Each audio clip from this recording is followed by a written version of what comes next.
जीवन में केबे समय मिले थोड़े एठाकू निहाती आसतु नमस्कार रोहुतबा भाई भौणी माननकु टिके समय दियंतु सेमानकु सब बसी कथा हुअन्तु गोटे बेला भजन सांगरे करंतु सेमानकु मुहरे फुटी उठुतबा हस आपनक हृदय को निश्चय छुई जिवो तमे भी भूली जाइछ ना।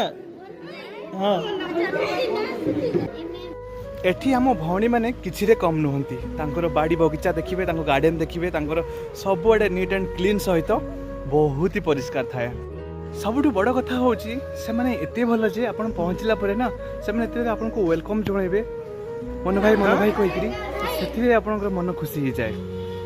सतरे समस्तंकटु पूरा भिन्न थांते माने भिन्न सेना आमे कहू हेले सतरे से माने आम पई आमठु बहुत गुण रे भल।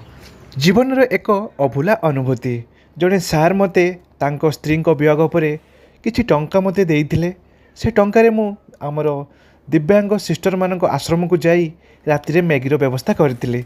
आश्रम रे पहुँचवा मात्र के से माने मते मन भाई कही जो डाकी थांती से डाकरे मु खुशी हो जाए समस्ते एकाठी हो जाती तांकर जो निष्कपट हस स्नेह आपणार देखी मो मन पूरा खुशी रे भरी जाए सबू नहीं आसी पहुँची जाइली रघुनाथपुर ठारे थिबा हमर से भौणी मानकर आश्रम रे तापर सेठी हमर जने सिस्टर थिले तांको बहुत भलो भाव रे केयरफुली केते सुंदर भाव रे से मैगी करथिले आगो को देखिबे केते सुंदर भाव रे मु मध्य सेठी तांको सहित मिसिकरी आमे खाउथिलु। सेठाकार परिवेश जदि कथा कहिबी बहुत ही सुंदर होता है और सेठाकर जो भाई भौणी मैंने सेठी सिस्टर मैंने काम करुँचे से मैंने बहुत कोऑपरेटिव बहुत सपोर्टिंग करती बहुत भल पाइबा दियंती से माने तो थरुटिए निश्चित भाव में विजिट करंतु। एटा गोटे आश्रम नुह एठी गोटे घर गोटे गाँ परि लगे एठी आपन एठी सबु पाई परिबे किछि बाहर एठी आसेनी एठी पछे बाहर को रप्तानी हुए केबे आमदानी हुए नहीं। हाँ नमस्कार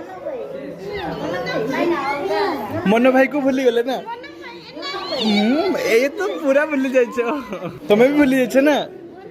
हाँ हाँ आसी हाँ आसचंदी भाउज मु देखाई देबी रो भाउज जम्मा आसीबेनी ना।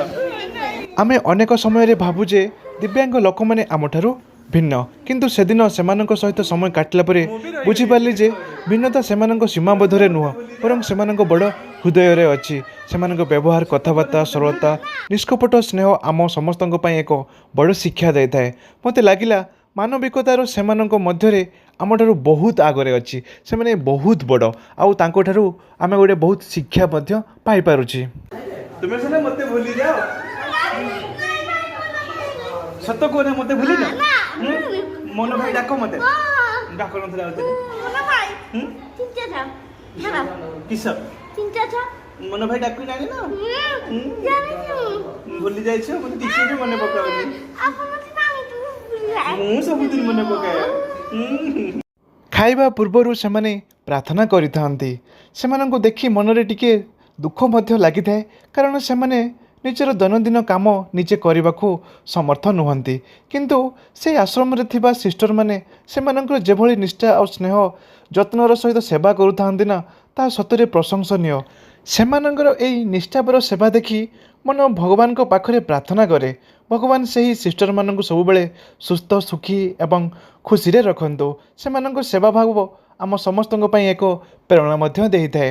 केवल सेठारे मु खाइबा देई फेरी आसी नथिली सेमानंको सहित बसी एकाठी खाइथिली सेमानंको सहित कथबार्ता हेतिली हस खुशी बांटिथिली एवं मोर सामर्थ्य अनुसार भल पाइबा देबाकू चेष्टा करिथिली किंतु प्रकृत रे सेमानंको मते जो भल पाइबा देइथिले आपनापन देइथिले तांकर मूल्य कोनोसी टंकारे मापा जाई पारिबो नाही।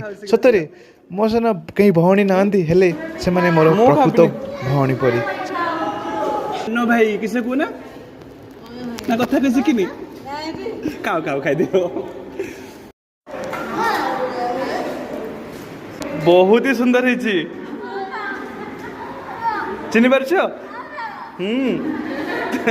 सेमानंको सहित किछि समय काटिबा परे मनरे एक अद्भुत शांति मिलिथिला आत्मसंतोष अनुभव करुथिली विदाय बेले सेमानंकर हस स्नेह भरा डाक ମୋର ହୃଦୟରେ ସବୁଦିନ ପାଇଁ ରହିଯାଇଥିଲା। ଯଦି ଆପଣମାନେ ମଧ୍ୟ ନିଜର କୌଣସି ବିଶେଷ ଦିନ ଯେପରିକି ଜନ୍ମଦିନ, ବିବାହ ବାର୍ଷିକ, ବର୍ଷିକିଆ କିମ୍ବା ଅନ୍ୟ କୌଣସି ସ୍ମରଣୀୟ ଅବସରରେ ଏହି ଆଶ୍ରମରେ ଖାଇବା ବ୍ୟବସ୍ଥା କରିବାକୁ ଚାହୁଁଛନ୍ତି ତେବେ ମୋ ସହିତ ଯୋଗାଯୋଗ କରିପାରିବେ, ନହେଲେ ସ୍କ୍ରିନ୍ରେ ଦିଆଯାଇଥିବା ନମ୍ବରରେ ଯୋଗାଯୋଗ କରିପାରିବେ। ଆପଣଙ୍କ ଗୋଟିଏ ସହଯୋଗ କାହାର ମୁହଁରେ ଏକ ବଡ଼ ହସ ଫୁଟାଇ ପାରିବ। ମୁଁ ଏତିକି ଆପଣଙ୍କୁ ଅନୁରୋଧ କରିବି, ଯେଉଁମାନେ ଅସହାୟ, ଯେଉଁମାନେ ଭିନ୍ନକ୍ଷମ, ତ ସେମାନଙ୍କୁ ନିଶ୍ଚିତ ଭାବରେ ସହଜର ହାତ ବଢ଼ାନ୍ତୁ। ସେଠାରେ ସେମାନଙ୍କ ସହିତ ବହୁତ ସମୟ ଧରିକରି ଖାଇଥିଲି, ସେମାନଙ୍କ ସହିତ କଥାବାର୍ତ୍ତା ହେଉଥିଲି, ଖାଉଥିଲି କମ୍ ହେଲେ ସେମାନଙ୍କୁ ଖୁସି କରିବା ପାଇଁ ମନରେ ବେଶୀ ଆଗ୍ରହ ପ୍ରକାଶ କରୁଥିଲା। ତେଣୁ ଯେତିକି ସମୟ ରହିଛି ବହୁତ ହି ଭଲରେ ରହିଛି, ବହୁତ ହି ମନରେ ଖୁସି ମଧ୍ୟ ଆସିଯାଉଥିଲା।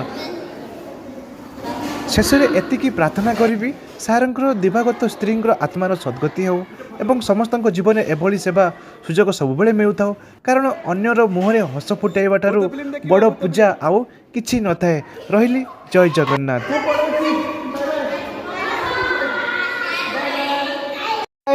ଟାଟା।